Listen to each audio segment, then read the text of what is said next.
nakakita ka naman ng teacher, papasok pa na, get 1/4 sheet of paper. Ma'am, hindi ka pa nagturo ah.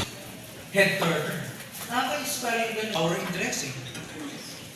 Ayun nga ng teacher ko pumasok, may plastic dyan, may plastic dito. Ano ba to? Tupper, longganisa, yema.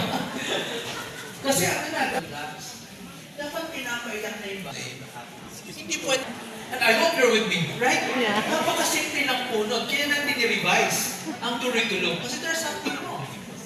O, mas lalo naman nung ito. Alam niyo yung teacher na nagagalit, na nagtuturo ng understanding the self, baka siya munang dapat. Bakit naman nababagsak yung bata doon? Di ba on major subjects? These are all simple, low-hanging fruits that we can do something about when we go back to our institutions. Towards inclusive and accessible, yes, it's quality, but how inclusive and how accessible? It's not about increasing enrollment over time, right? Minsan nga nakakita ko ng evaluation nakalagay, ma'am, pasok-pasok din pag may time. In all the universities I've been the president, I always make myself concurrent HR director. Because I want to see what the students are saying about the students. Because I cannot address right? Mga presidents, ako kayo mas president sa mga tao, ayaw naman talaga sa inyo. Kasi yun mo talaga kinakapanan tapos ng term. Ay sayang, if they were a chair.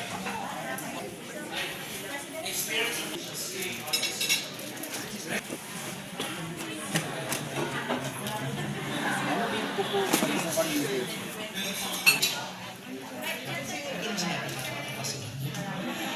I have a lot of friends who were charged in so many cases. What we did is kasi baka pag-inom yan, nalulungkot ka.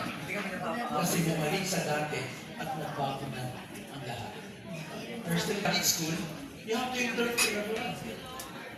After finishing MA, what will happen to him? Never allowed to finish. Within his class, right? Hindi lang mo makareklamo kasi nakasama naman sa statistics and education. May isang university nga, hindi sila tumatanggap ng doctorate kung hindi presidentiable o superintendable o principalable. I will not name nila. Pinakalang dumaan ka muna dun sa street ay micro-credentialing. Right? And of course, we have transforming education for new learners. Whether we like it or not, the learners we have today